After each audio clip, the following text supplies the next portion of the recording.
Help Action Needed, a D&D podcast. Hello everyone, and welcome back to another episode of Help Action Needed, a D&D podcast.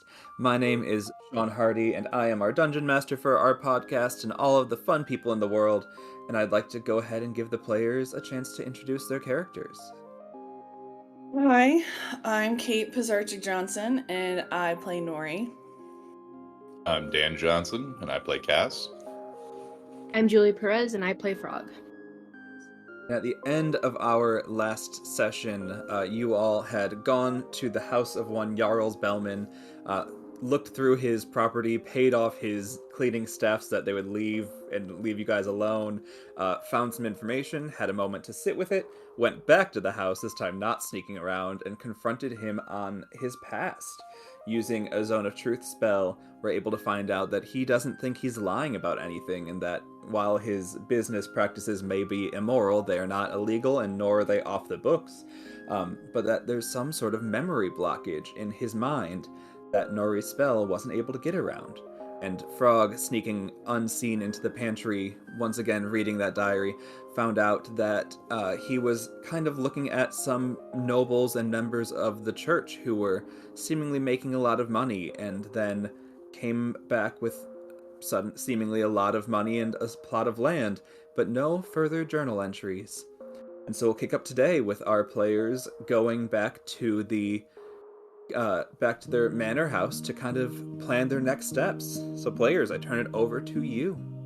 Well, if we ended up going back to our little room area, I think Nori would have just asked Frog what she found, and if there was anything pertinent in the closet that was different, or did you take the journal?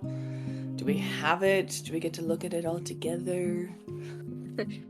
Yeah, Frog will let you know that she didn't find anything else new in the cabinets, but she did grab the journal and will pull it out for us to look at together.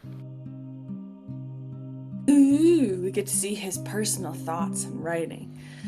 And Nori will ask Frog, can I go ahead and take a look at it real fast? Yeah, Frog will hand it over. If I look through it, is there anything different that I notice versus what Frog had kind of already told us? No. Yeah, Frog had a really long time with it, just kind of studying through and reading and paging through it. Frog found everything that would have been in there. And Nori would find the same stuff. It doesn't change between reading or anything. Okay. And then I'll just look at Cass and see if he has anything to add about what we had found through our conversation with Jarles Farles. Nori making sure that she's trying to remember to say Sir Jarls if they're talking to anyone official, but she wants to get the Jarles Farles out now, so she will remember later. And as Nori sort of directs attention over Cass, she'll see he's just sort of sitting there still brewing from that last conversation where he was more or less verbally outwitted and just sort of mumbling to himself. And if Nori listens closely, you can just hear Jarls Farl under his breath, that kind of stuff. But Cass doesn't have anything additional to add, just sort of listening in on what they found. But the main thing is just looking at the both of them and be like, we're gonna give this to Julian, not to Julian, to Dion, right? Yeah, or to someone. I was gonna ask if we wanted to talk with Julian next, since he's more of a friendly figure. Not that Dion isn't, but he isn't as royal in status quite yet and doesn't have the years of experience like Dion does, and kind of get his experience, or his expertise rather, and then bring it to Julian? Dion? Yeah, bring to the other one. However we're feeling. Or I'm open for whatever. Frog thinks we should take it to Julian first. Cash just sort of sits there, contemplates for a second, and he's like, fine, we can do this. But going forward, we really should probably try to talk to Dion a little first so he doesn't get irritated with us. Because he knows, and we know what we're doing here. Like, we don't need to say it, but we are definitely taking advantage of Julian being a little bit more, like, loose-lipped when it comes to confidential information. Well, sometimes when you're in new places, you have to take advantage of your resources, and so we're just taking advantage of our resources. Plus, if we rest this evening, what time is it? You think? It's probably like 1 p.m., 2 Okay. p.m. I don't remember what time we said it was at the end of the last episode, but we're mid-afternoon. Okay. So if we take a rest this evening, we can talk to Julian and Dion, of course, and maybe go back tomorrow, and I might be able to help Jarls Farrell's memories. But we would have to rest. So, might be a good idea to bring Julian in the loop and then Dion, and that will give us enough time to chill and maybe go back tomorrow and see if that provides any more information. Because he had such a lovely time with you and I, Cass. I know, he just loved it. And sort of listening to this mild soliloquy from Nori, Cass will just sort of like ignore everything that was just said to a certain extent and look at Frog and be like, I don't want to say this out loud, but in like tight situations, she handled herself like a champ. It was weird. Like she went from like normal Nori to like inspector/PI within seconds. Like it was unsettling to say the least. And in the background, Nori is going to be brushing off her shoulders and like carrying herself a little bit differently now that Cass has said that, and just like making like a little shimmy towards his way. Frog's Shimmy, watching. probably under the table that no one can see. I'm not that short. Frog watching Nori's reaction to what Cass just said would just be like, you should have kept that in your head. I know. A nice spot for it. And yeah, we can move time along. And have, if you guys want to hunt down Julian, Dion even said like he would be able to be summoned earlier for you all. So if you wanted to like do it the official channel, you could have the advisor probably send for Clark, the staff who's been helping you out, to go get him, or you guys could just kind of like go to that main summoning hall and like expect that Julian will be there before Dion anyway. Maybe we'll just go to the summoning hall and expect that Julian will get there before Dion. Because I don't think we need to talk to Julian a ton before Dion gets there, but again, like you said, loose lips. So if we at least get like a little bit of intel from him, that might be a little bit helpful. You all make it to the summoning hall. It's not a far walk. It's like in the main part of the manor where like similar to where like that ball would have happened. It's just like the public facing parts of the manor, and you all get there and the little attendant is able to call for him, and after a minute or two he walks in. Hey guys, how's it going? What's up? Well, Julian, we have some tea for you about Sir Jarles Bellman. Ooh, should I get snacks, or is this a short meeting? Is Dee coming in 10 minutes, or are we not telling Dee we're here? I would say, I'll look at Cass and Frog, but I'm like, I would say 10 minutes seems like enough time. What do you both think?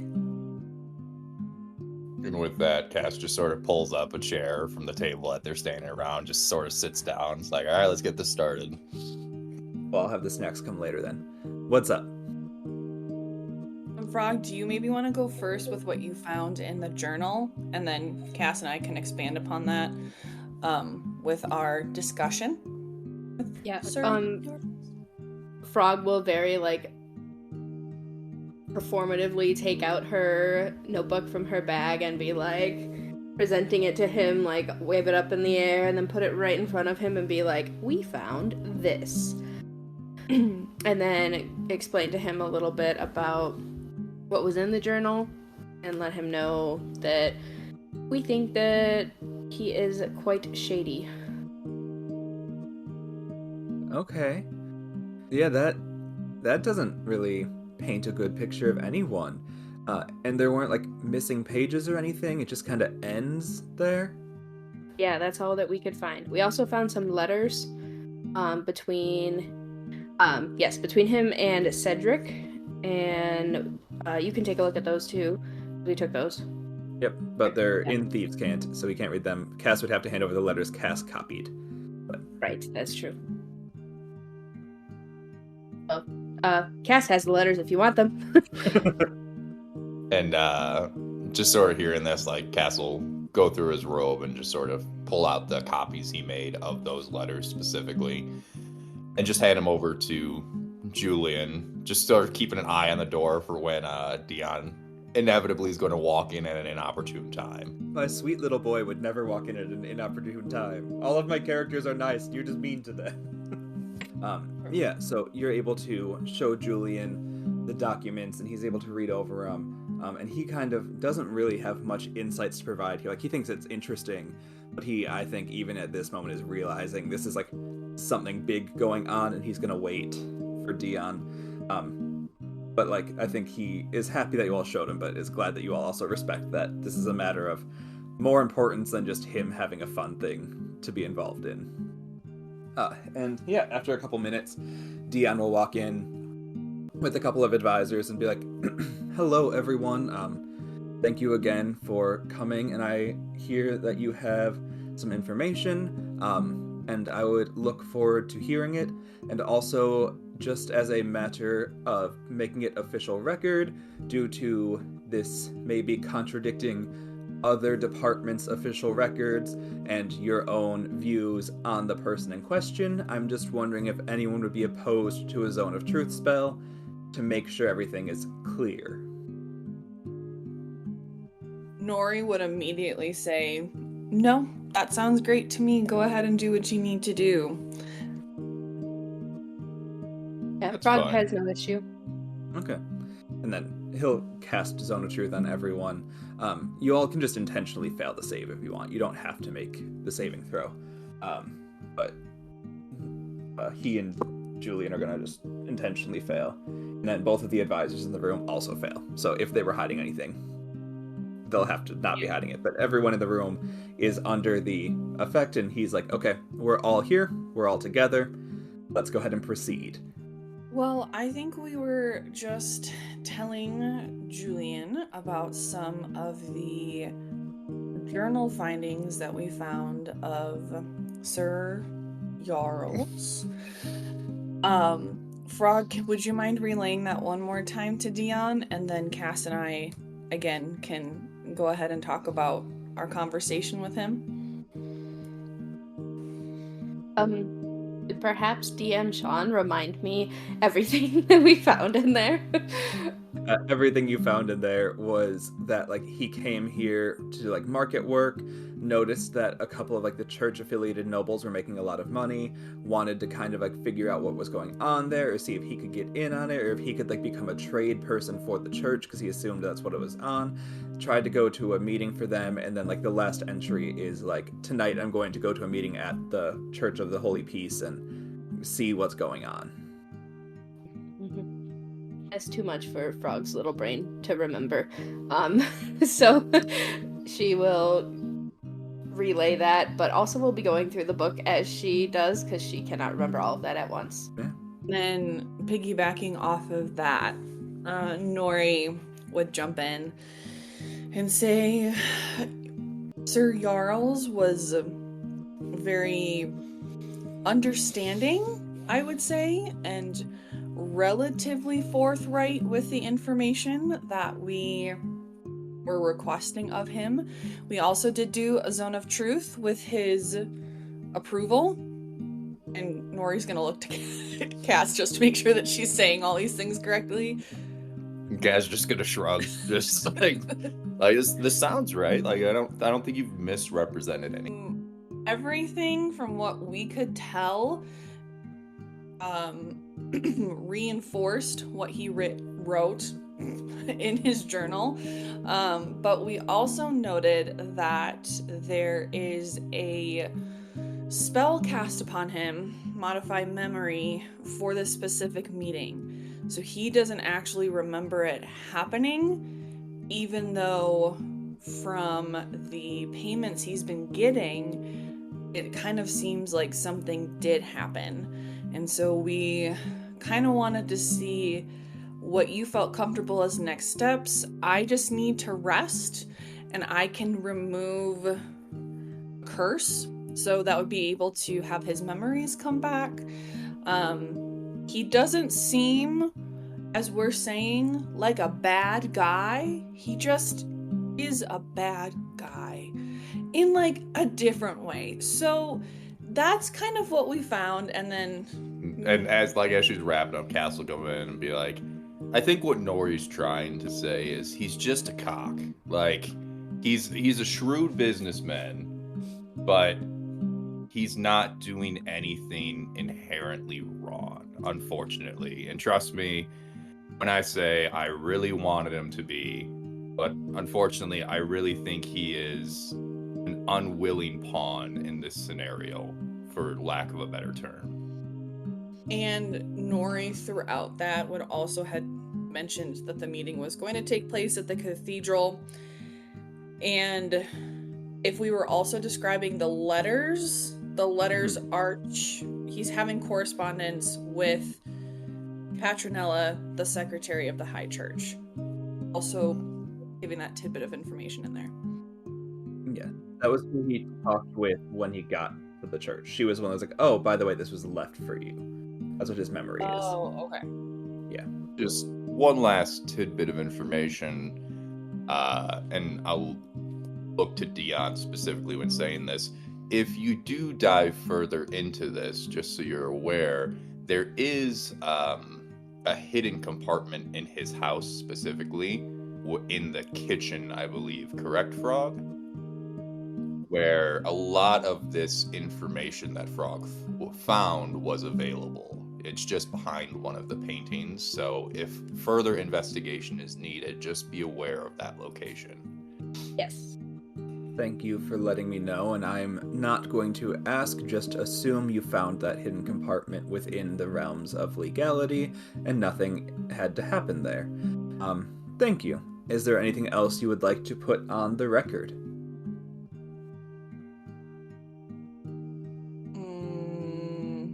Nori's gonna look at Cass and Frog and shake her head and be like, I don't think so. Unless anyone else has something else they would like to add. The only other thing was he was quite forthcoming with information.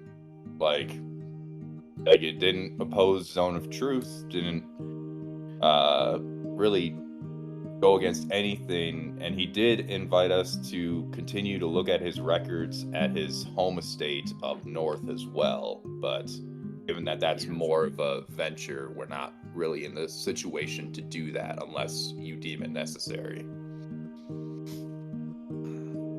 I thank you for your time, and this will go into our notes, and he'll end the Zone of Truth and then dismiss the two advisors. And as soon as they're out of the room, you kind of see him shake back into his more relaxed Dion state, and he's like, I would very much like to personally thank you for not fucking this up. I know, especially Frog, we may not be on the best of terms due to you being chaos and me trying to keep a country running, but I do very much appreciate that you all respected the crown in this and respected me as hopefully a friend, and I very much would like to thank you for that. And that's off the record because we can't have me involved, but I do think it shows a lot about who you are that you respected that. Thank you. And then Julian goes in, see, I told you they were good. I told you could trust them. Nori's just gonna be like, we just have a little bit of chaotic good in us. We're generally good people. We just sometimes like chaos. It's fine.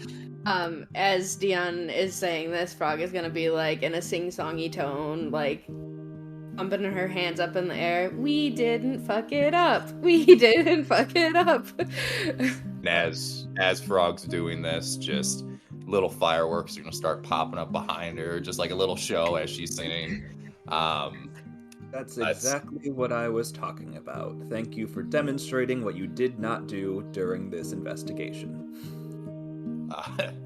Just sort of laughing, Cass will look to Dion and just be like, so just to be clear, me calling Jarls a dick went into the record, correct? Yes, and as you said it under the spell, you were not lying, therefore it is an official statement made on the record. Cass will chuckle to himself as he just sort of sits back in his chair. Nori will pop in and also ask, would it be something acceptable for not the court, but maybe in the situation, for us to go back tomorrow and try and remove the modify memory from Sir Jarls and then see what he remembers and get his reaction and then report back to you from that? Yes, I think that would be entirely appropriate. I think if you're willing to do that, it'd be better to have someone he's already invited back do it than maybe trusting, I suppose, either Professor Carter or Professor Diaz could easily do it. It's not a hard spell to remove a curse, but if it is regaining the matters of the church, we may not want them involved either. And so if you are willing to take the time to do that, you are more than welcome.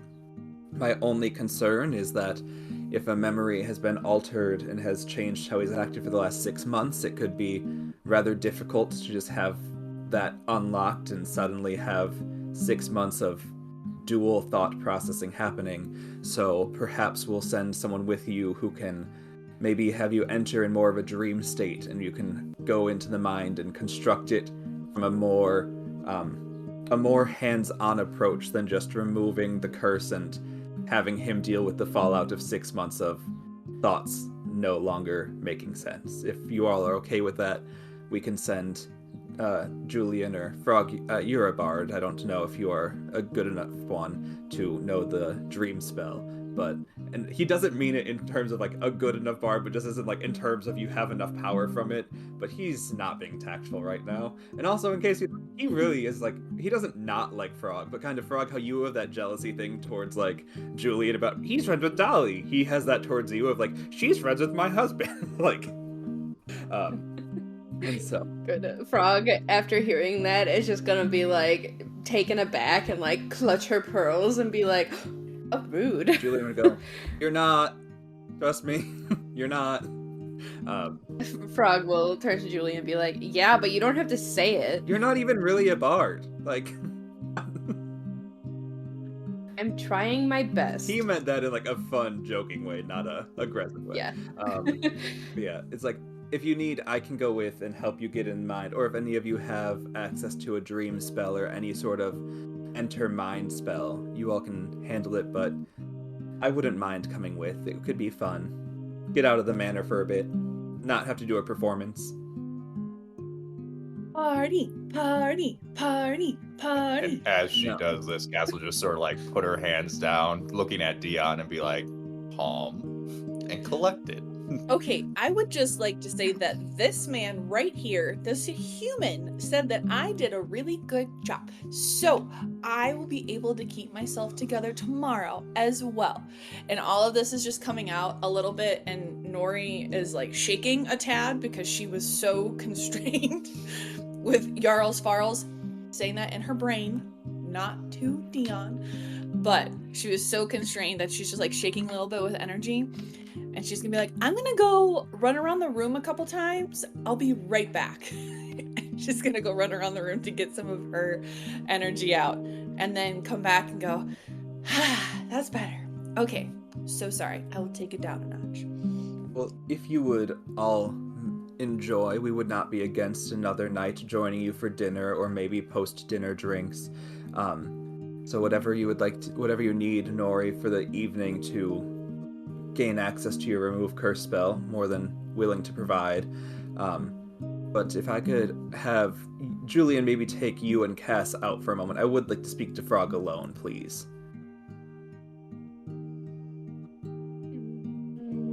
Nori's gonna look at Frog and look at her and say, are you okay? Blink once if you need help. Are you saying this out loud? No, I'll cast sending. Casting sending just for that. Yeah. We're gonna rest soon anyway. Yeah. Frog will respond and be like, I don't know what I did, but I guess so. And Frog is clearly gonna have that look on her face like, I don't know why I'm being sent to the principal's office, help! And then, with that response in her head, Nori will say, we'll just be outside the door if you need us. And slowly start walking away, keeping one eye on Dion. Because Julian's walking us out, right? That's what you said? Yeah. Okay, yeah. Ash is just gonna be following Nori, just like pushing her out of the room quicker, being like, just give him space. Nothing's gonna happen.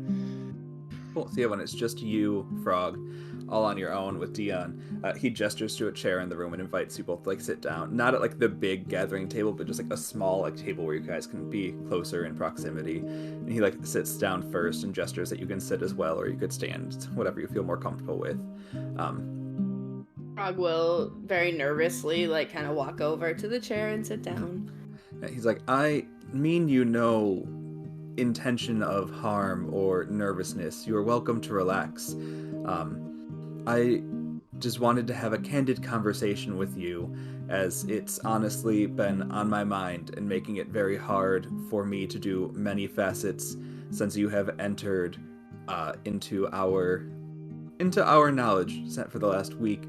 In the last week, you have, well, more than a week now, in the last week and a half or so, you have been a dear friend to my fiance, and I thank you for that, as I'm not sure how much he has shared with you, but he doesn't keep friends the easiest and doesn't trust a lot of people, but he seems to trust you.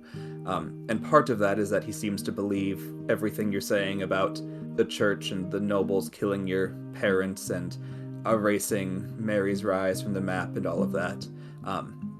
And not to say I don't believe you, but it is to say that as the High Paladin of the church, a lot of my power comes from the belief that I'm maintaining something good. And in the last week, you've really made me question if I'm maintaining something good, which has kind of made it hard to continue doing what I need to do. So I just ask that if, as I'm investigating, if I can call on you, you would be down for aid, and maybe you could continue to inspire Julian, because he might need to be the one who does a bit more work until I figure out what exactly I believe in.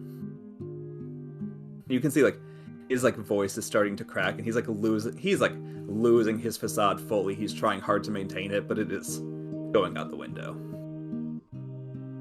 Yeah, Frog will very clearly like change her demeanor and be more like receptive and understanding and not nervous anymore. And she will kind of try to comfort him a bit and be like, yes, of course, I would love to help out as much as I possibly can. Like, Julian is a great friend of mine, and I'm very glad to have met him. I'm glad that we can both rely on you, and I'm aware that this investigation might dig up some information on your mother, and if you wish to not know it, I will respect that, but as seemingly the only not church witness remaining, unless your father is also alive, you may be called upon for testament or for investigation were the crown to choose to go against the church's official status on this, and I wanted to make sure you're okay with that as well. Yes, Frog would be okay with that.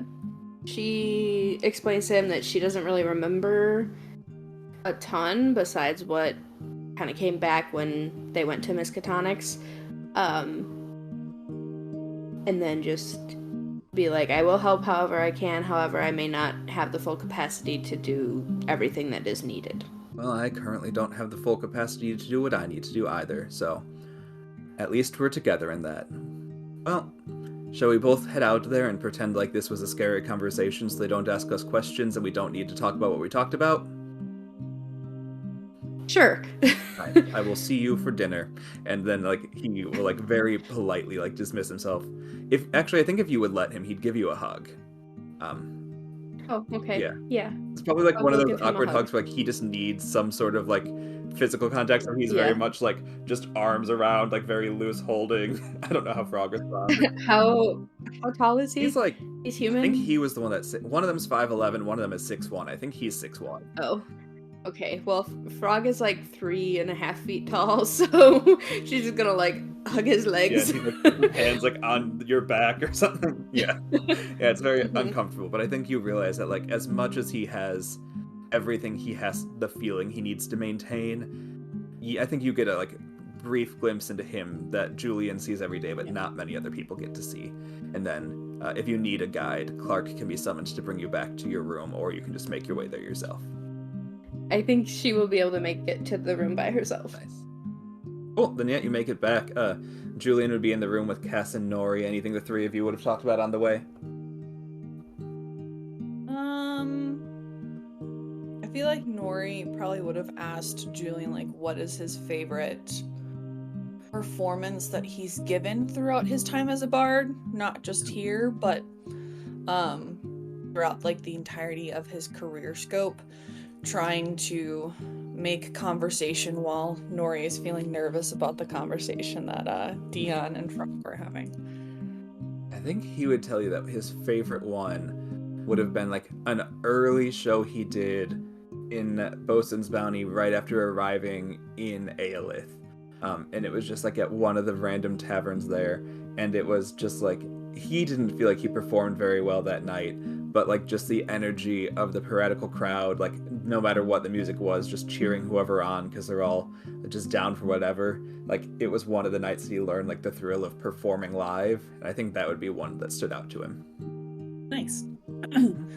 I think that would probably be it, and Nori would just ask some.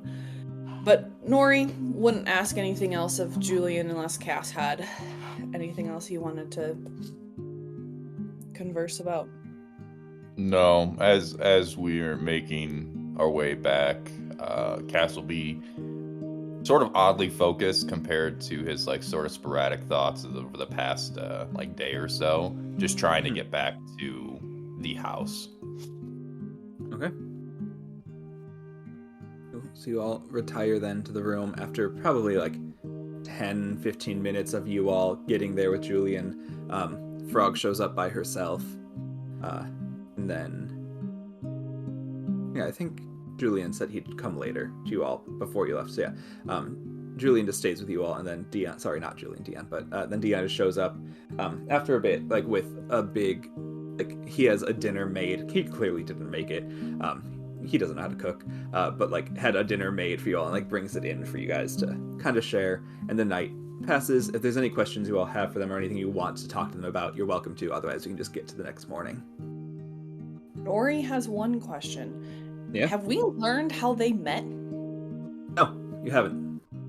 Nori would really like to know how they met, because looking through my old notes, when I talked to my god, there is something about the lineage of Dion and Julian, and I don't want to go more into it right now because I don't think my brain will be able to comprehend everything, but at least like start the conversation of how they met.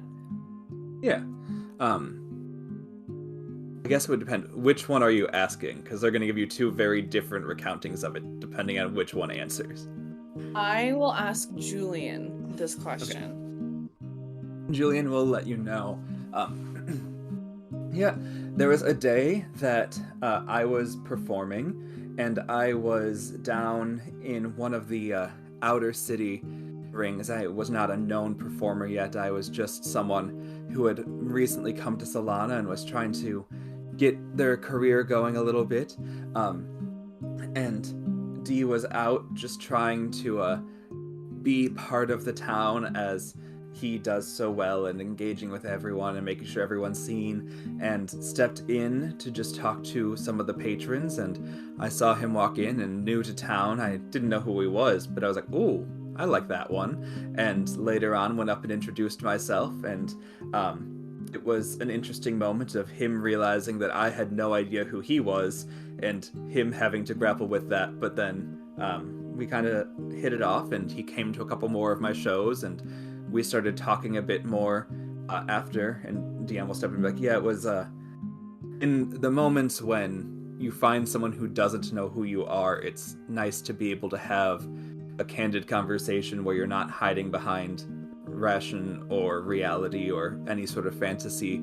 And yeah, after a few shows, we just kind of started seeing each other not at his shows and hanging out, and now we're here. Aww. How long have you guys been dating before you guys got engaged? Would have been about like 2.5 years. Okay. And then are you guys wanting to have a long engagement, or are you wanting to have your nuptials relatively quickly? You know, it's not really something we've thought too much about. It makes sense that it would have to be done quickly for the crown, but we've had our life together for a while now, and it's not going to change with an official title. And it's not going to really benefit tax reasons because I am taxation, so it doesn't quite matter when it happens. But whenever, I'm sure my parents will be pushing for a quick wedding so that it can be on paper, so really whenever it happens, it happens. Sure, that's a beautiful way to look at it. Sometimes I think one of the things is that, like, even within Fae culture, they just push it so quickly. If you want to take time in your engagement, just enjoy it. So that sounds lovely. Thank you for sharing. You make me an insight check. Just Nori. Okay, sure. I am totally insightful. Let me just see what that number is. That is +7. 21. Yeah, as you say in Fae culture, you see Julian's face change for a moment. Ooh. And I was going to see how well he hides it. He rolled a 3, and even with his plus, like, 13 or whatever he has to deception, that's not a 21. So it would be enough of a change that Nori could notice it and clock it. Okay. Ooh, question mark. Julian hasn't said anything about his family since we've been here. Nope. And even Zaya told you that he kind of just comes from nowhere and like came up without really a story or anything. He just showed up one day and was doing concerts. Which, like, you know, it's not he just showed up and is a pop star, because like he's now, Dion and him have told you about how they met and all, but no one in town really seems to know his story or anything. Okay. Nori is going to pocket this and then maybe ask Frog what she knows of Julian later, but not trying to stir the pot right now. She'll just keep that information to herself. Mm-hmm. Nice. Anything else anyone wants to interact with the royal couple for? No, just before the end of the night, Cass will call for, I believe Clark is the main guy helping us here, yeah. He'll just sort of like summon Clark and hand him a letter that he needs sent out. It was a letter he would have written the night before. Just a quick letter to Beirut again, just sort of inquiring about some details of something he's recently learned. Okay. Yeah, and I think Clark would also bring you, Frog, a letter from Dolly. If you read over it, it's just been like, has been many days since I last heard from Nori. She said communication would be coming. I don't expect anything's gone wrong, but I just want to make sure you're okay. And then some other stuff that puts in there, but like she put it under like a pirate invisible ink, so Frog has to scrub it off to read it and isn't going to let anyone else know what it says. Okay. Yeah. I would let Nori know that she should send a little message to Dolly and like update her with what's going on, and also tell her that Frog misses her. You could also just write a letter back. It's just... I could, but that's gonna take too long. Okay. Well, I mean, I will write a letter back, but like to let her know now that we're all right. Yeah. And before ask Frog, do you want me to include anything in the sending, just specifically for Dolly? Just tell her that Frog misses her. That's all. Okay. All right. I have 25. And as like I see like the magic like building up in her, Cass will look, be like, maybe it's a good thing to write down what you're gonna say before you do this. And Nori's going to look at him and sassily say, no. And she's gonna start counting on her fingers. Hi, Dolly. It's Nori. We are doing well.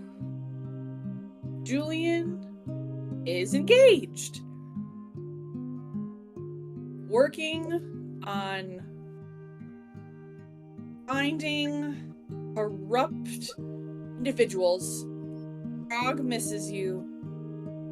Please respond to this message. Nice. Love, Nori.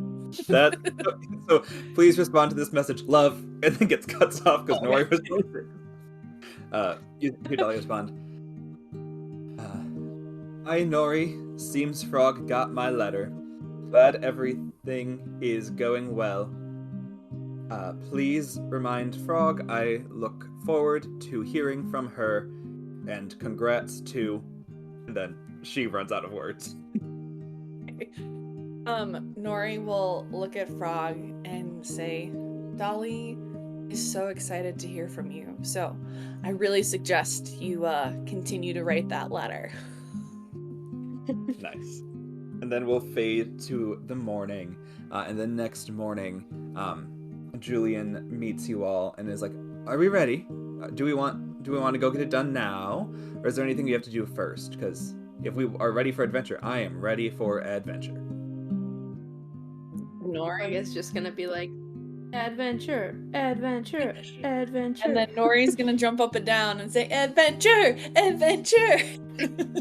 So Dion told me we're not allowed to have this energy, but as long as it's not reported, oops.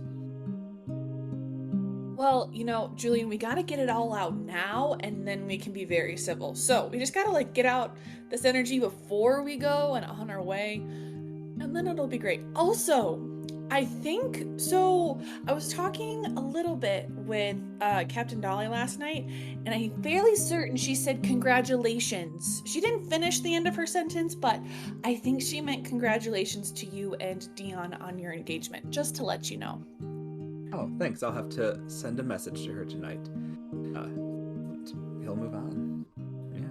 So you all get to the estate then. And Jarles, I had to remember his name because Nori says it wrong so much. I was like, what is this guy's name?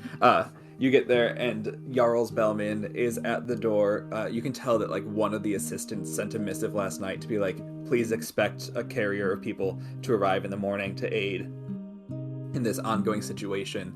And because Nori, I don't think, and correct me if I'm wrong, Casanori, I don't think you guys told him about the modify memory spell.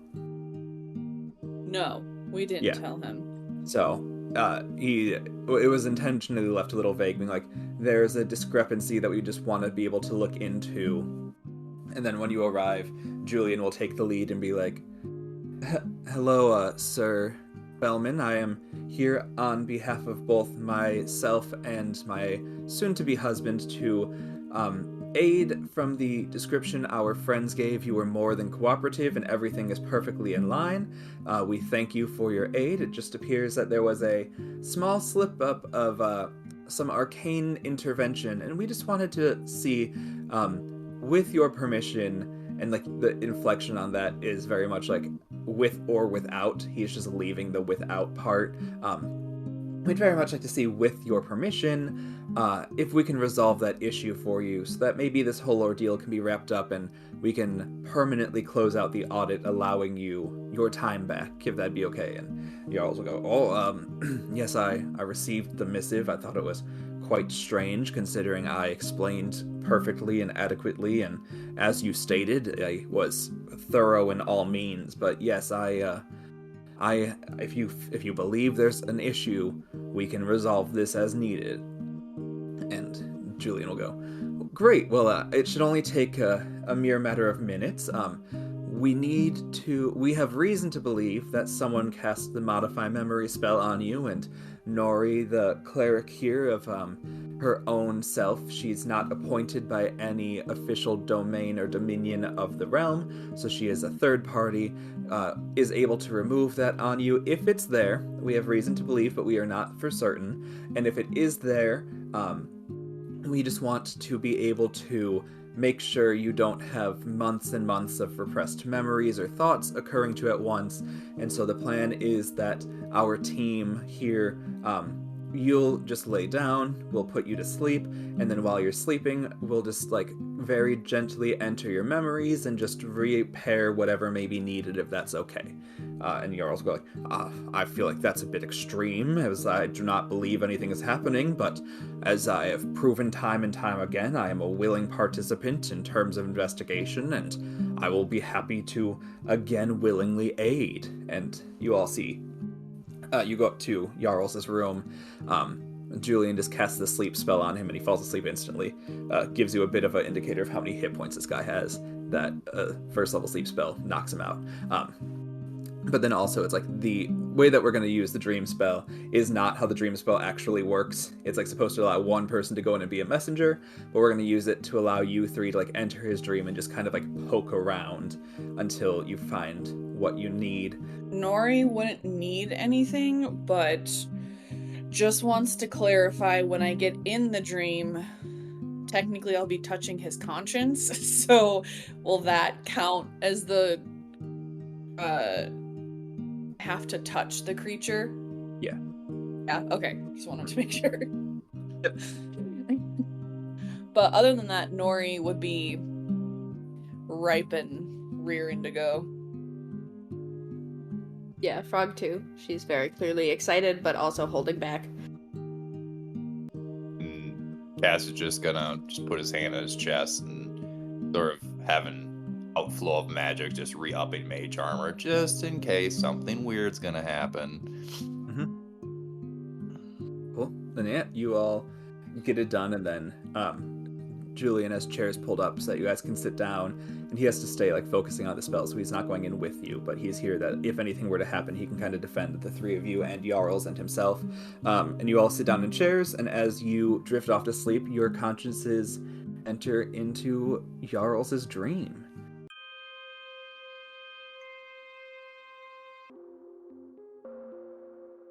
Editing Sean here. A quick mid-episode break as we shout out a fellow creator friend of ours, 5 Gems in a Trenchcoat. Hello everyone and welcome to 5 Gems in a Trenchcoat. Excuse me? Yeah? What's that? You want to know what 5 Gems in a Trenchcoat is? Let us tell you.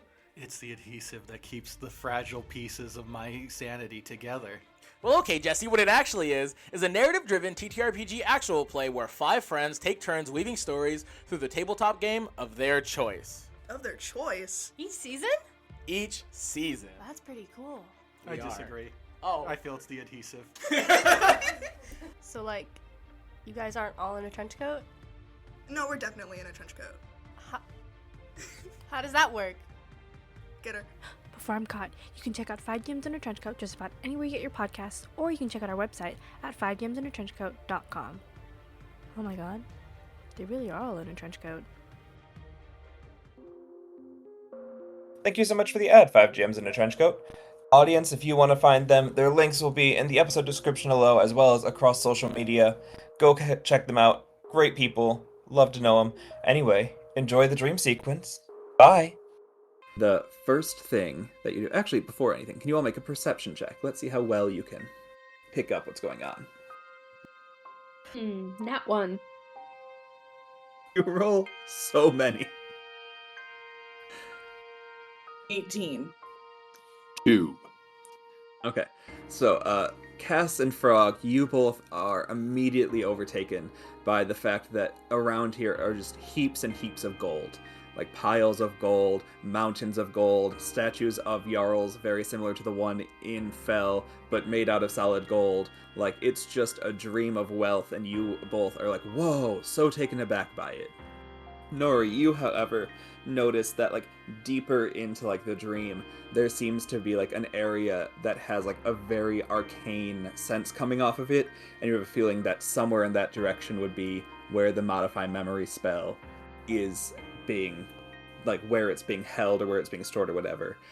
And also in that direction, you see a little Jarles Bellman dragon of like him thinking of himself as a dragon hoarding its gold. And he sees you all come in and is like, "You won't take my gold!" and runs directly at you. And roll for initiative. Wild. Like, how tall is this dragon? It's like a 4-foot tall dragon. Okay, so still comparatively to a dragon, tiny. Yeah. Nori rolled an 18. Okay. 5. 17. Okay, so Nori, Cass, Bellman, Frog. Nori, what do you do? As you see, like, Jarls Bellman-sized dragon just running at you screaming, "You won't take my gold!" He's gonna cast command. Okay. And, see if he can succeed on a wisdom saving throw. And then if he does, okay, if he doesn't, then Nori will command him to stop. Okay, what's your spell save DC? 15, because it should have increased. Yeah, so 15.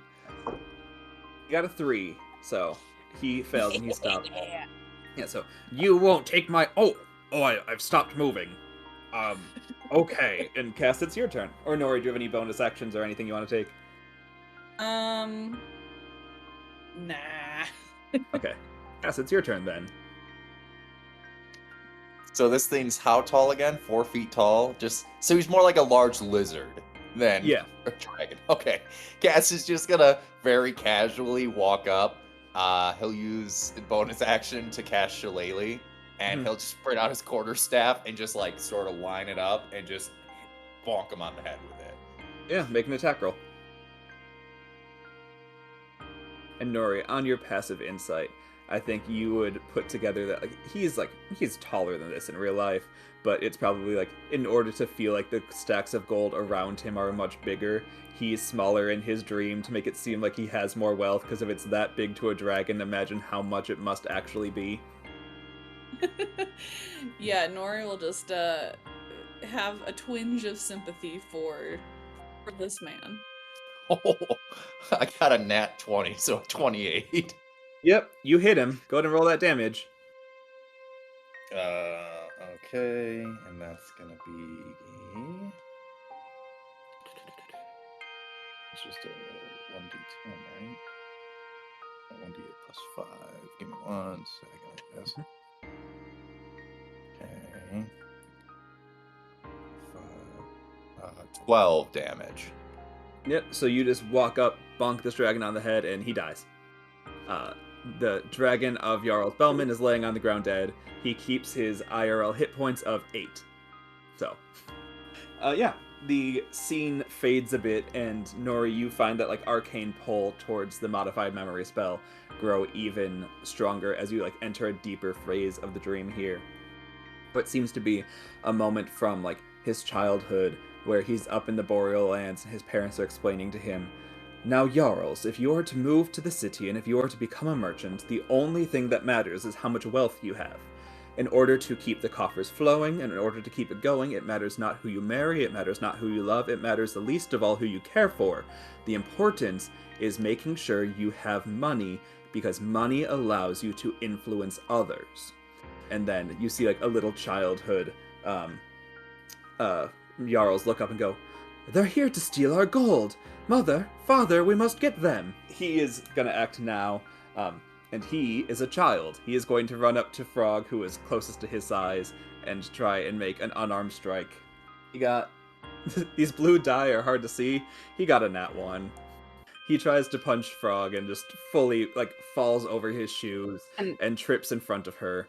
And the parents are like, "Jarls, you will never command respect that way. You need to learn how to act and how to fight." Frog, it's your turn.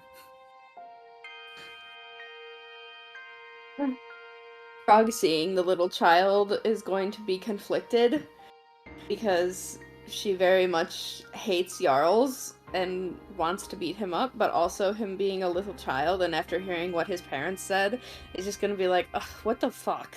And instead of like attacking necessarily. He's just gonna...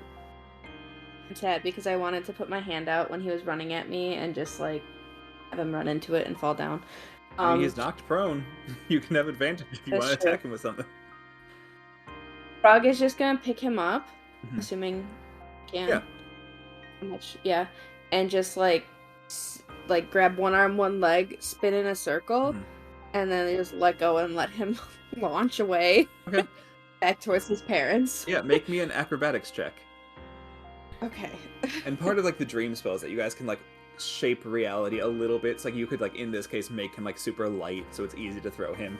We're just gonna see how well you throw him. Okay. Nat 20 plus 5. Nice.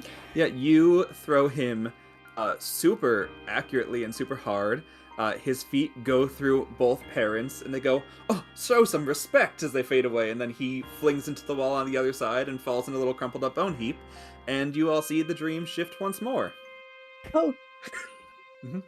This time, it's him when he is, like, an older, like, not quite a teen, not quite an adult, like that weird range in the middle, when he's an adult, and both of his parents have recently passed, and he has become the head of the Bellman marketeering and, like, the head of their merchant guild. And you can see just, like, him alone in his house wearing all black. You'd imagine it's the night after the parents' funeral, or, like, towards the end of the morning period. And he is, like, actively stifling back any emotion he's showing, whispering to himself, like, "Money matters. Emotions make a man weak. You cannot feel for them. They were not kind to you. They were not here. They were not there when you needed them. They sent you away to school, where you were relentlessly bullied. You do not need to feel bad for them." And then this, but, like, "And yet I still do." And then turns around and is like, "Ah, ghosts!" and sees the three of you. Nori, it's your turn. He's gonna try and stab you with a rapier he's learned to use in his adulthood. But you're up first. Nori's going to sullenly pull out her hand axe and just go swipe at Make an attack roll. A 7. Okay. 18. It's a 10. Go ahead and roll damage. Okay, I will do my 8. 13. Beats an 8. Yep, you just axe swipe yourself right through a Jarles Bellman, and the dream fades once more.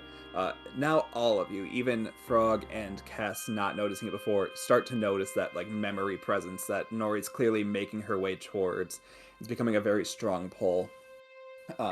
And as you get pulled into it, not into it, but get pulled towards it, you start to notice, like, the dream becomes a lot more distorted, as though, like, you're getting to the point where memories of what have actually happened have started to fight with memories of what, like, the modify memory spell is saying have happened. So, the next thing you land on is a giant book open, and it's got, like, one page is just, like, ledgers made up very much as though the ledgers you've already found. The other side has, like, these 600 gold, 700 gold, several large donations that say they're coming from the church into it every week, as well as donations saying they're going to the church.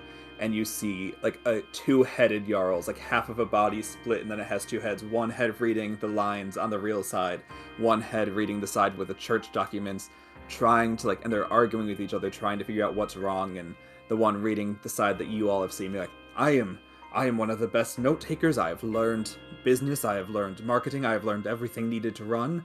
There's no way my side could be wrong. And then the other side going, yes, but my side goes in what we're saying. My side clearly must be right. And you see the two Jarlses fighting for control over this book. What would you all like to do? If we're keeping an initiative, Cass, you're up next, but anyone can... They haven't noticed you because they're distracted fighting each other. So one of them seems like the practical businessman, realistically, and the other one seems like the one that potentially would be causing the issue, in our opinion, based on what we know. Yep. And they're conjoined. Like, it's not two separate people. It's one person. No, it's a conjoined body, yeah.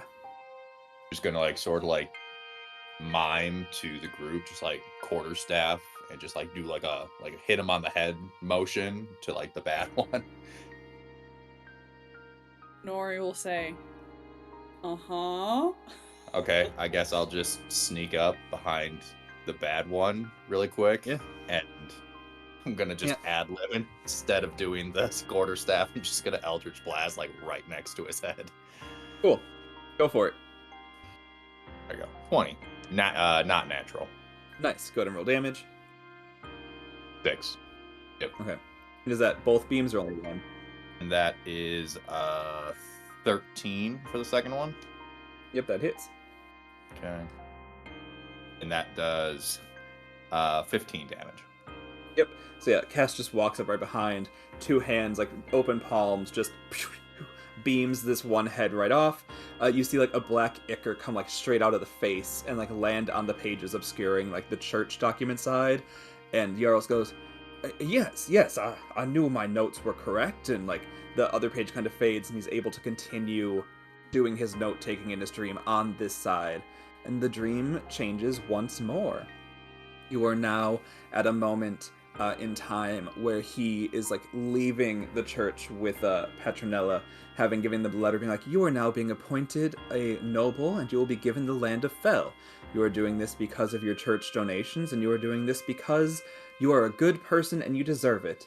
And there's one side of him that's very much like the same person you've learned from the outside and from prior memories going, well, land requires taxation, which can give more growth, but land also requires maintenance, which causes fees, and land requires people to employ, and land can sink a company quite quickly if it's not at the appropriate title. But then you have like that other voice, now like a full-bodied shadow standing over him, being like, no, but you deserve this. You are a good person. Your deeds have given you this land. You want this land. You need this land. And this shadow will actually notice you all. Jarls doesn't, but the shadow does. And it's up in the initiative order. So it is going to go for... Nora, you're the most perceptive here, so it probably sees you the most. So it's going to go for you. And it is going to make an attack roll. It gets a 15. What's your armor class? 18. Cool. So yeah, you all see like this shadow standing over Jarls, try and like reach a giant claw over to start also stealing some of Nori's essence. But it's just not able to make contact as the light and twilight of Titania steps in and gives Nori a little bit of welding off of the shadow. And Frog, you're up next. What would you like to do? While this is happening, can Nori just flip it off? Yeah, of course. That's a free action. Perfect. Yeah. Great. Yeah. Reaction to flip off the shadow, of course. Yes. Frog, what's up? I guess Frog will try Fireball at it. Okay. So a dex save. Yes, of 15. Got an 11 on the die, plus 2 is only 13. Jarls also failed his save. So both of them will take damage. Okay. Takes 32 damage. Yep. You see just like from the light emitted by this fireball, like the shadow is torn to shreds, and like that idea of like oppression and worth for land is just literally like the light shines through it and it goes away. But also the mentality of Jarls thinking that he should not be running land and he should not be doing things that would require others' sacrifice and he should not be wasting money is also burned away. And seems like that idea is going to stick with him as it has not been helped. But you committed murder. Yeah, moving into the next dream now. It's in the back, you see a giant cathedral, very similar to the Cathedral of the Holy Peace that is in Solana. See that, Nori, you especially see like that very dark ichor that came out of the one person's head is like engulfing the cathedral and very much hidden. And outside of it, there seems to be Jarls presented as like a holy savior. He has like a giant sword. He's got some wings. He looks like he himself is an angel. And then commanding a whole army of other Jarls is him. And there's like several Jarl paladins in front, and they all seem to be set up trying to prevent you from getting to this dream. And you're up first in the initiative. What would you like to do? Oh, me? Oh, that's not Yeah. right. Duh. Sorry. There's 6 Jarl Paladins and then 1, Angel Defender Jarls. Sorry, Nori. Nori's just gonna laugh and be like, hey, this is funny. Okay, I'll do a cantrip, Toll the Dead, on the main Jarls That, Forest. angelic-looking Jarls? Yes, I will do Okay. Toll the Dead on him.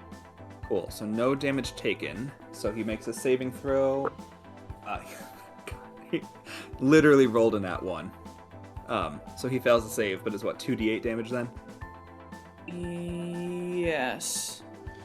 That's the wrong dice, but 12. Okay. Nice. It seems to hurt, but it doesn't seem to be doing as much as all of the other ones have been. Cass, you are up. Sort of seeing what happened in the last area, and Cass perceive if all of these are false memories of Jarls, if that makes sense. Looking at them, you see behind their eyes, the paladins and the defender all seem to have that black ichor moving inside of them.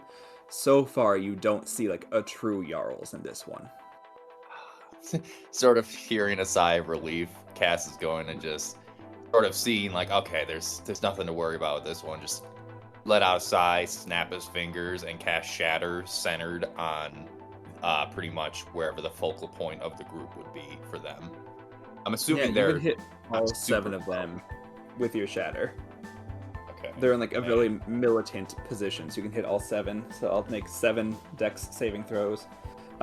Just tell me your DC, and I'll tell you how many of them succeed and how many fail. It's actually a con save, it says, for 16. Okay. 16. Okay, main Jarls succeeds. 3 paladins. So, yeah, half the paladins succeed, half the paladins fail, and then defender Jarls also succeeds. So, I'm just going to roll once, is that fine? Or do we Yep. get to roll this 8 times? You can roll once. 23. For 23 damage full, 11 or 12, however you're rounding, for half. We'll go up to 12. You see 3 of the paladins look very hurt. 3 of them look a little hurt, and then the defender one looks not affected by much. And then that is their turn, unless you have any bonus actions you want to do or anything else. I don't think so. I think we're good. Okay. So, the 3 paladins will act first, and 2 of them will go up to each of you. They're going to try an attack. The first set will go for Nori. I rolled 2 4s, so even with their thing, that does not hit your 18. The second ones will go for Cass, and Cass, your armor class with mage armor is 14 plus dex, so it is, I believe, a 14. Okay.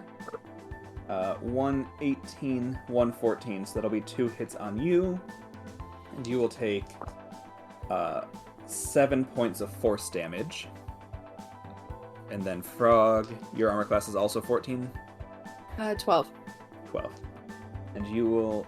Only 1 hits you, so you will take 4 points of force damage. Okay, and then the main guy gets to go. You see him very much in that same wispy voice. You will not take our prisoner. He is ours. You will not get him. Is going to fly forward towards Nori and try and hit you with his giant sword made out of holy fire. Nori, I know your armor class is an 18. I would like you to know he has a plus 15 to hit. So we'll see how well he doesn't hit you. 1! I kid you not, he rolled a 2. Which only brings it to a goddamn 17. And we continue the trend of no monster I make can hit you all. So he doesn't. He then does get a second attack. Not nearly as good with that sword, but just on a backswing is going to try and hit you with the not so much divine essence of it. And he does hit with a 4. He does magically get to a 19, and is able to hit you, and he does. He does 3 damage. You all are the luckiest PCs to ever live when it comes to me rolling enemies against you. Frog, you're up. I guess burning hands, 15-foot cone, so facing whichever way will not kill my friends.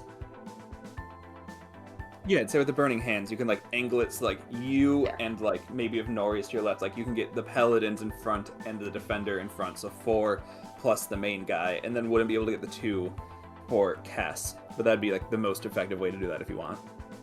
So the 4 paladins that you're gonna hit: 13, 11, 10, and 13. I don't think any of those save. No, 15 would be. And then for the defender, a 2. So that also does not save, even with the plus 5 to dex. Alright, and then I'm going to cast it at 3rd level so that I can do some more damage here. Yeah. Let's see.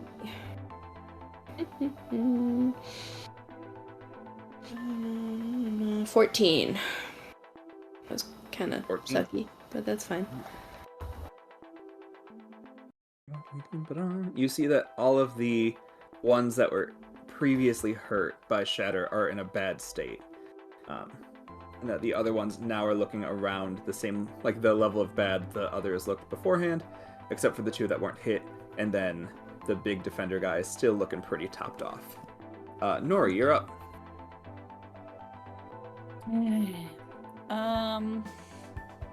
Nori will conjure spiritual weapon as her bonus action, and then the ones in front of her, how are they looking? The 2 in front of you, one's looking pretty bad and one's looking eh. The one that's looking pretty bad, Nori will go ahead and attack that one with spiritual weapon. 15 plus my spell modifier? Yeah, it doesn't matter. 15 hits. Oh, okay, perfect. And then I will cast it at 2nd level, so then that does something plus 6, 7. That's enough. Woo. You see one Jarls go, "No! Our dream!" And it just fades away into black ichor that floats off into the sky and then goes into like the swirling cloud around the cathedral. What do you want to do with your action? Hammer. Sorry. Okay. I'll take my war hammer and go. Yeah. The other one that's not looking so hot. So that is a 14 plus... Doesn't matter. You hit. Yep. That one was better. 12. Yep. He is looking pretty bad. Cass, you are up. So the big one's still looking okay, correct? Yeah. Or does it look pretty okay? It's taking some. It's not looking too bad. I will... Still 2 on me as well, correct? Yep. Alright, I'll use Eldritch Blast and aim 1 beam at each of them. Go for it. That is 13. That misses. And a 27. That hits. That hits by a lot. I would be concerned if it didn't. Mm-hmm. For 12 damage for the second one. Nice. The second one that you hit is looking just as bad as the one Nori just punted with a warhammer. They both look pretty close to dying. Okay. That is all of their turns then. So the 2 that are left in front of you, Cass, will go first. That's a crit and a 2. So on the crit, you'll take 10 points of force damage. And then there's 1 left in front of Frog. We'll take nothing. Frog, nothing. Why? I would say I need to retire these dice if I wasn't using like 6 different d20s to make this go faster. It's not working. And then the 2 for you, Nori. Also miss with a 6 and a 7. Isn't it also just 1? since I killed one of them? You killed one of the ones. Oh, that's right. One of the other ones should have gone for Frog. Either way, no one's hitting anything. My enemies are bad, and they suck. All Cass is just getting punted with force pellets in the middle. Yeah. But you see that at the end of their turns, and they're not leaving anyone's range because you're all standing next to each other. The one from Cass and one from Frog come in front of you, Nori. They're like, she can get rid of the spell. We must kill her. And then the Guardian is going to take their turn to try and swing on you with their big holy blade of holy stuff. Plus 15. And they roll a 5. Plus 15 is 20. So you are going to take damage. How many hit points does Nori have? 41. Nice. If I didn't roll like trash, that would be a lot lower right now. You'll take 10 points of slashing damage as it hits you, and then 15 points of radiant damage as that, fire leaps out of the sword and into your open wound. And then he's going to take a second attack, and he misses. Because of course he does. But yeah. How's Nori feeling and looking as she now has almost an entire legion upon her? Nori is feeling relatively frustrated, but in all reality, she is fine. She will be okay. Yes, Nori just being confronted with an entire legion of Jarles Bellmans, all trying to take her down. Frog, what's up? Frog is going to use Witch Bolt, cast at 2nd level at the the defending leader one. guy. Yeah. 19? Misses. Boo. Okay. Rude. Yep. Okay. Nori, you're up. Nori is going to attack Large Man with her spiritual weapon. Okay. Okay. So that is a nat 20 plus 6, Nice. so 26. That hits. 6 plus 6 is 12. Oh, sorry. Well, so it'll be 8 plus 6 plus your wisdom modifier. 12, so 20. Okay. Yeah, nice. That does some damage to him. He is not looking great. You see this giant Jarls going like, No, they're going to take my life. We must stop her. As you're doing that. And what do you want to do with your action? Yeah, I was gonna say with my action, I'll do Healing Word. Well, Healing Word is a bonus. Oh no, that one's Healing Word is a bonus action. Cure Wounds is an action. Fudge nuts. Okay, well, I guess I'll do Cure Wounds at 2nd level. Okay. Yeah, go ahead and take that health back. You don't need to tell me what it is. Cass, what would you like to do? So the big guy is looking injured there, you said? Yeah, he's looking pretty hurt. Okay. I will cast Spirit Shroud on myself. Nice. What does it look like as Cass summons a Spirit Shroud? So, Cass will be doing his vocal and somatic requirements, and as he's doing this, a light blue and a dark blue spectral image is not very distinct. It's just a vague image. Starts swirling around him, and his eyes start to glow blue. And following that, the pearl on his robe will start to glow, and he'll cast Witch Bolt at the big Jarls. Nice. So let's go ahead and resolve that Spirit Shroud. Well, it's any attack you make deals 1d8 extra when you hit within 10 feet. So how close is this big guy to me? Because he's right next to Nori. He's really close. So this will definitely be within 10 feet. Yeah. Yeah. So let's do that. So it's Witch Bolt is a +8. So we'll do this. So that is a 23 to hit. That just barely hits. Congrats. Then it's That's 26 damage. Yeah, for a guy that can't really be hit easily, when you hit him, it works. And you see that after Frog did nothing. After Nori just like swings a giant silver pine cone into the side of his face, and you follow up with lightning electrifying his armor, he's not looking great. Oh, I forgot. I have Spectral Shroud up. That's the whole point of this. It does another 5 points of radiant damage. Radiant damage, okay. You see that he kind of like shakes off a bit of that. But it still damages. Shakes it off a bit. Yeah, speaking of them, it's their turn. So 3 of them are on you, Nori. So 9 doesn't hit. 10 doesn't hit.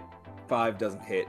3 little paladins of the church just trying to take you down and failing miserably. One of them is going to go for you, Frog. And they rolled a 9, which plus their 3 will hit you, right? You have a 12? Yeah. Yeah, so that'll hit. You'll take 2 points of force damage, and then Cass, your 1 rolls a 7, so doesn't hit. So just this little legion of paladins trying their best to hold you all at bay are losing a little bit of faith as they see that the big defender behind them is starting to go down much more than they ever thought he would. Speaking of the Guardian, the defender, it's his turn. Nori, coming for you again. Yay! He rolled a 10, which becomes a 25, which hits. Using his holy weapon, he is gonna stab you a bunch. That was much better than last time. 17 points of slashing damage, and 17 points of radiant damage. Well, Nori is down. Frog, you start your turn by seeing a giant sword plunge into Nori's heart, and she goes down. Cool. Frog doesn't really like that very much. But she doesn't really have anything she can do to help Nori, so instead she's gonna be angry. Mm-hmm. And try to murder this guy. Yeah. I don't know how yet, though, because my plans have changed. I guess I'll try Witch Bolt again and hope I do better. Yeah, go for it. Okay.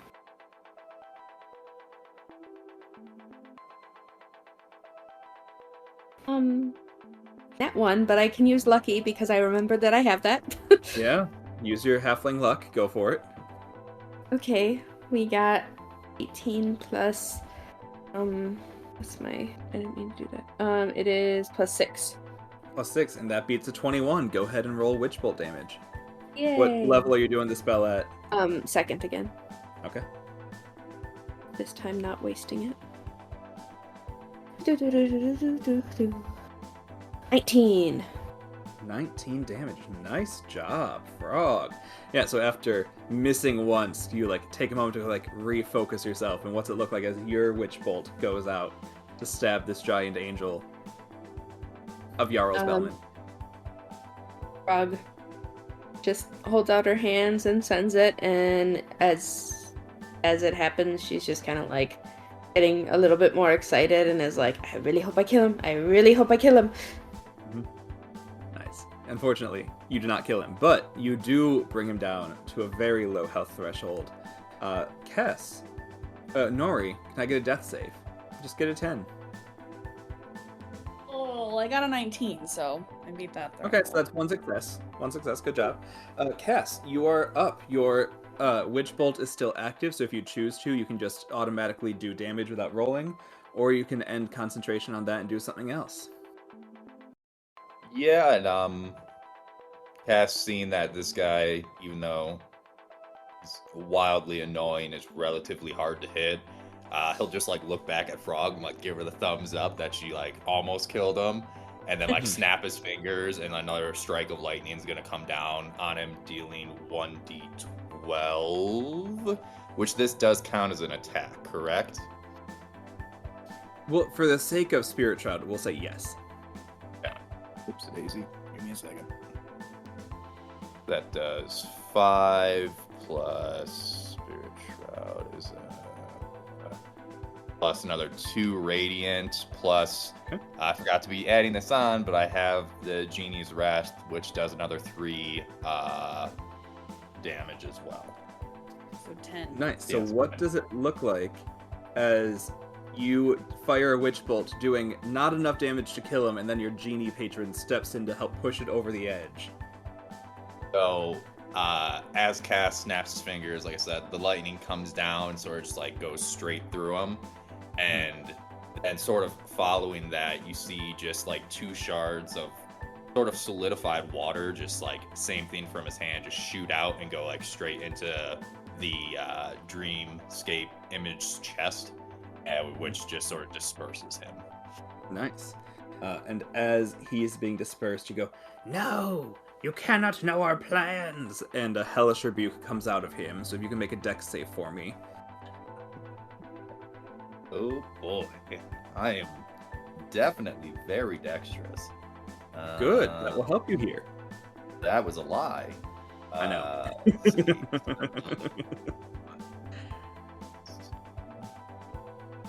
15. 15, okay. So you'll take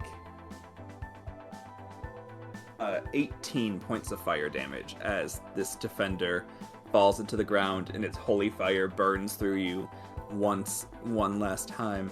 Also, as he goes down, the legion of paladins die with him, all of them going into just like that smoky vapor that go back to defending the cathedral. Nori, can I get another death save as we exit combat initiative? 11. That's another success. So just a little bit of info here. As Cass takes this hellish rebuke and just a small explosion happens. As the smoke settles, his cloak will be billowing, just because it is the cloak of billowing. He'll have his hands on his hips, and then he'll just let out like a big cough and like sort of like heave over, being like, "Oh, okay, that hurt." Good. So while you're being performative, Frog, is there anything you're doing to try and save Nori? I do a medicine check. Yeah, you can make a medicine check to try and stabilize her. Okay, probably not going very well. 6 plus 2 is 8. Yeah, that's not what you need to get. So Nori is no more stable. Remember that there's a healing potion in my bag of holding. Cough, cough. That might be You helpful. can remember that after Nori makes another death save. Okay, well the dice are on my side because that's a 16. Cool, so Nori's stable now. You all have all the time in the world to fix passed out Nori laying on the ground. Or wait an hour and then she'll come back up with 1 hit point. Sort of following not dying from the hellish rebuke, Cass will look over and be like, "Oh, right, forgot about that." And he'll go over and try to stabilize Nori as well. So medicine again, right? Well, she's already stable, so you don't need to try and stabilize her. Oh. Okay. Oh. I really don't. She just needs health then, right? Yeah, health or to wait an hour. Which, if you all want to just, like, use the dream power to advance time an hour, you can do that. No, Castle, without being nosy, go through her stuff and see if she has a health potion, and if she does, which she does, we'll just give it to her just to help her get up quicker. Okay. Yeah, so Nori, go ahead and mark off one of your health potions and pop back up. We'll say that's a 3. It's 2d4 plus 2, so it's 3 plus 3 equals 6. No, I got a 1 on the first one. I know, but it's a 1 plus 3 plus 2. Right, which is 6. That's what I just said. Okay, yeah, so yeah, Nori, you Nori... pop back up with 6 points mid-argument with Cass. Like, you just wake up feeling like you need to fight him on something. Nori's just gonna wake up and be like, "What the fuck just happened?" And then look and like jump up in like that stance of like a with her hands out at her sides. Noticing that everything is gone, she'll look to Frog and say, "Thanks, Frog." Frog will be like, "You're welcome." And also cast Cure Wounds again at 2nd level to bring my health back up just in case. Nice. Yeah, and as you top your health back up, the dream doesn't shift. You all just notice that the only thing still left here is the giant cathedral with like this big shadowy veil around it. Noticing that Nori will... Sorry, I'm mathing. Look at them and say, well, I think we should move a little bit closer now that I'm feeling a little bit better, and I can still cast Remove Curse. Yeah, from the you get area.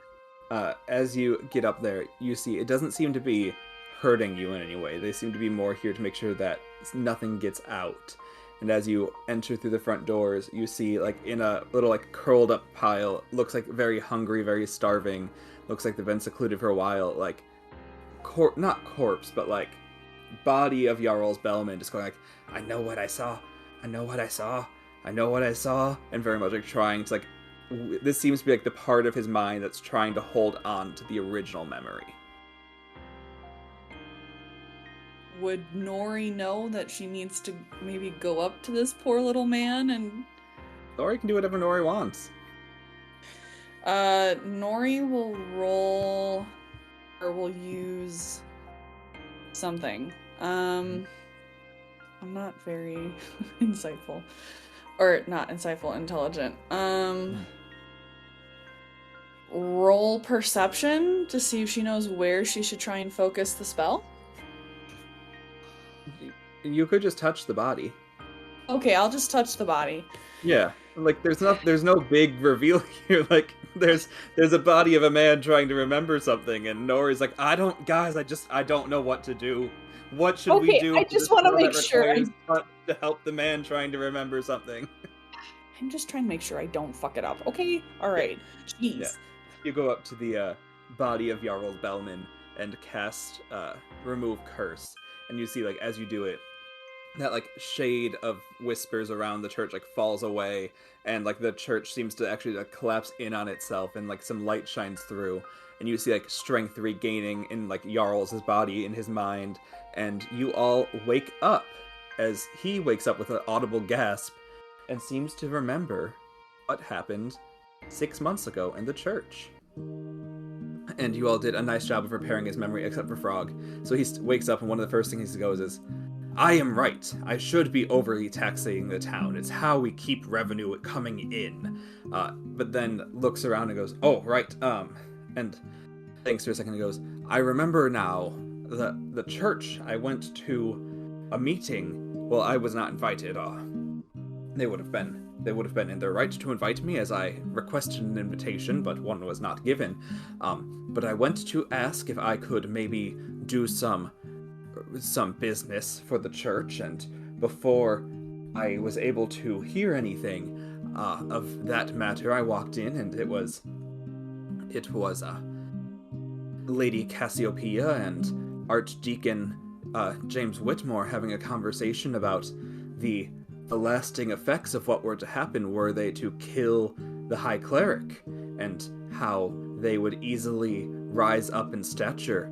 And before anything else happened, the Archdeacon clearly put his hands out and must have changed my mind, and I don't remember much else as I woke up in my bedroom the next morning with a letter from Petronella telling me of my meeting, and I'm not sure what went on from there or who brought me home, but I know now for certain that Lady Cassiopeia and the Archbishop, now High Cleric, were clearly conspiring to kill the living saint himself. Nori's jaw is just going to drop, and she's gonna look at Julian and see his reaction, and the entire time, like, just, like, wanting to, like, punch Jarls, but not doing it because she knows that it's not his fault, if that makes any sense. He's just, like, again, what Cass was saying earlier, he's just a pawn in the larger game of things. How intense is that feeling in Nori? How intense? On a scale of 0 to 100, 50%. Like somewhere in the middle. Okay, so like if it was gonna be like anything north of 75, I was gonna make you roll to suppress punching him, but on a 50, you can suppress it. Yeah, you look to Julian, and Julian like looks very wide-eyed, like very concerned. Like he believed you all fully that the memory was altered, but did not think that this would have been the cover-up. And he's very much like, thank you for your time. We can send someone around later for an official statement, but I feel it's best for you to get rest in this time, and I think we have things to go discuss in privately, and if there's anything we can give you in your recovery period, please let us know. If there's anything you need to aid, we will gladly provide it. And he's just going to kind of like get up and head out the door, kind of very much like not sure what to do next. Hearing this, Cass will follow. Julian just tell Jarles to just hold tight real quick and motion the others to come out of the room as well. And once we're outside, be like, I don't believe it's in our best interest to leave him alone. 2 people he just named have enough influence, and I'm going to be whispering this, obviously, to potentially take him out at this point. If they know, then they may be aware that the spell has been broken. We may want to see if we can take him back, because if Dion does not hear this for himself, it's our word against theirs. And as much as we are doing this and Dion knows we're helping, our words do not have as much sway as the 2 of them. I don't want to inconvenience Jarles more, but again, I'm going to even more quietly. He very well could be in danger at this point. Nori will look at Cass and say, yeah, I guess he deserves some type of protection. It's not his fault. And then maybe motion to... Was this with Julian as well? Yes, I pulled everyone out. And then maybe kind of motion to everyone to just like, let's just get him and go.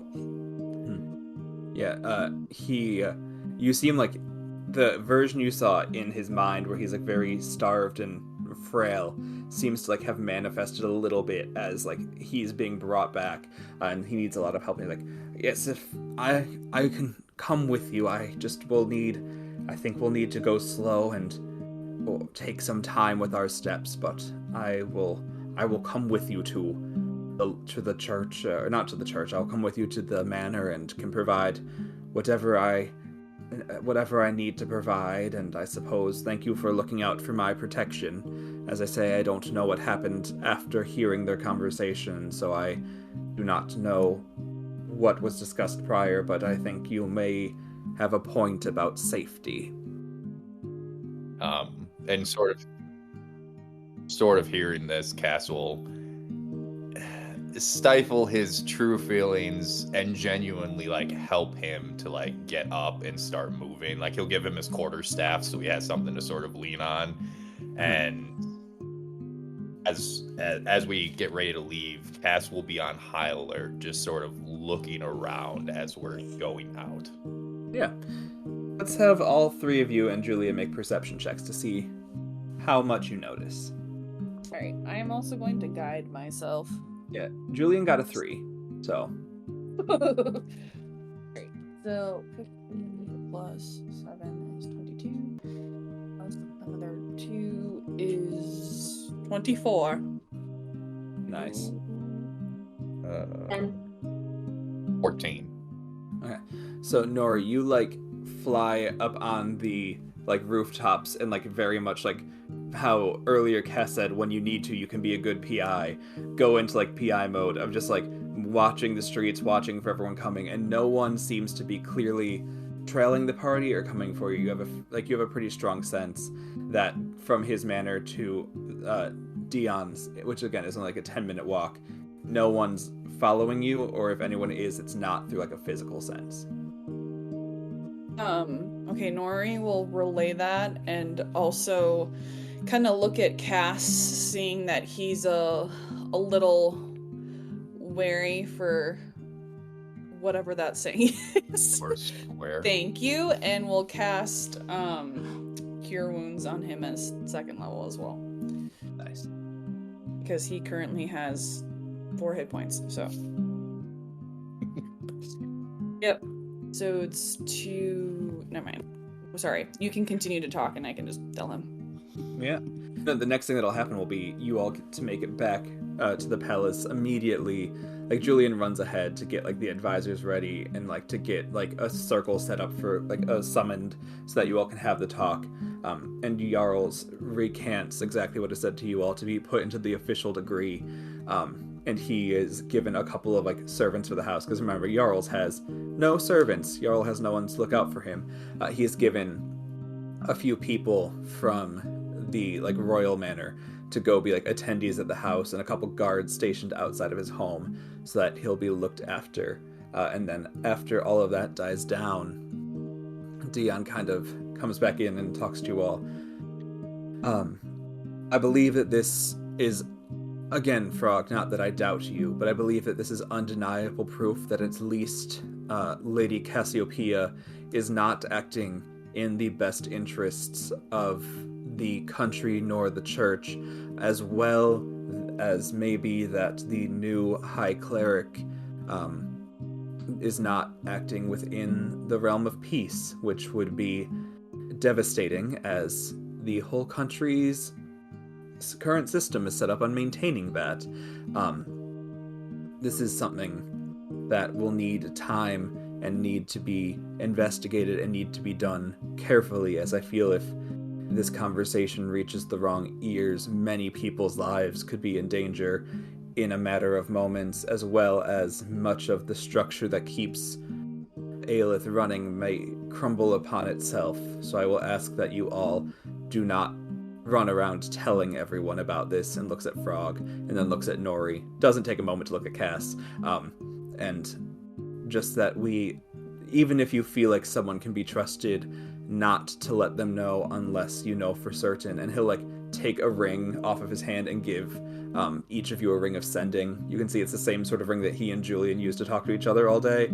You each can have one to have, like, 1 day of sending, so that if you need to communicate directly with him, it only works with him and Julian. So, like, you can't send to whoever, but you have a way to contact both of them. And that would be, like, if it's not too much of an ask, I think it would make sense for us to have someone go to Paternal and look into things there, but also if someone wanted to go to Alara and maybe see what the Holy City is currently teaching and practicing, and what the new clerics might be being taught there, or if there's any sort of mal-influence coming in, I think it would be wise for us to send someone to each region. I am not asking that you all take part of this. You are not members of the Crown. You are not country servicemen. You are free-willing adventurers of your own. But if that is something you all would be interested in,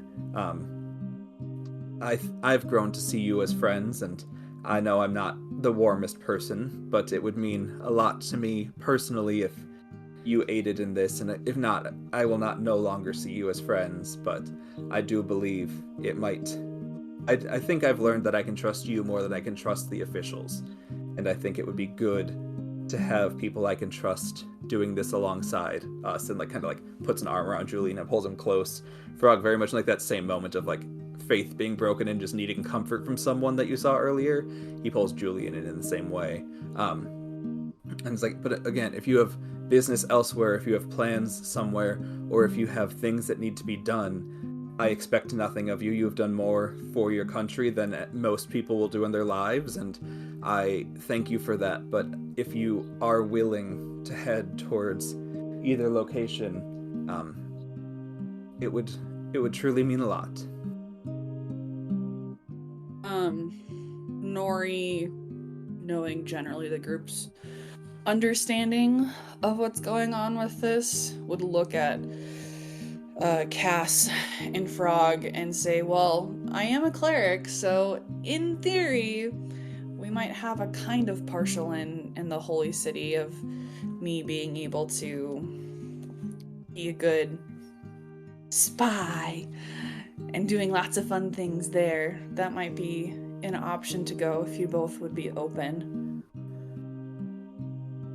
I would be down, and Cass is carefully choosing his words. Cass just sort of needs to see, real quick, which direction is Patronale and Alara from where we are? Yeah, Patronale is directly north. It's like up where the mountain range separates mainland Aelith from the Boreal Lands. Alara is southwest and isn't too far off the shores of the Crescent Isle. Okay. Isn't the Crescent Isle southeast from where we are? Yes. Alara is southeast, right off the shores of the Crescent Isle. Okay, no, I was about to say, and Cass will just sort of like think for a couple seconds and be like, either one is fine. At some point, I will need to head out west to tend to some matters, but that can wait until I receive a letter I'm looking for. So I'm fine with either of these. And as he's saying this, he'll pull out the pipe he got the other day and just sort of light it up, trying to relax from the whole dreamscape situation we just got out of and all the news that's been shared. And we'll look seriously at Dion and Julian and just tell them, on a serious note, I think you two should be very careful as well. From what we can understand, this goes relatively high up. And as you said, we don't know each other. We are not best friends, but we are friends. And I would not want to see anything bad happen to either of you. So if there is anything you need, even if we're gone, please just let us know. They both nod in like a respect, and Frog, you get a ping of message as Julian nods going, I think you're my best friend. You're one of my best friends. And Frog respond to that? You can, but it would be hurt. Like, you have to whisper it. It's like you'd have to whisper in the room for him to hear it back. Okay, Frog will just kind of like look at Julian and give a wink, and then adding on to what Nori and Cass have already said, trying to like lighten the mood a little bit, but like also being genuine. We'll just do like one of those like swing arm with the thumbs up and just be like, you can count on us. Yeah, and you can count on us to figure it out, but I think we'll figure out our steps on the next episode. So we will make a plan and come in next time figuring out where we're going to go as you join us to see if the church is the bad guy. Who knows? Maybe Dion's lying. Maybe the crown's bad. Maybe everyone's bad. We're going to figure it out together on future episodes of Help Action Needed. Speaking of Help Action Needed, we are Help Action Needed. If you wanted to follow us, we are on Instagram and Threads. You can also email us at helpactionneeded@gmail.com. Listen to us here, rate, review, interact. We love hearing your comments. We love responding to all of you that send in. It's really fun to see people engaging and like letting us know their thoughts. Yeah, it's been awesome, and we thank you. So thank you, audience, for listening. Thank you for players for playing, and goodbye.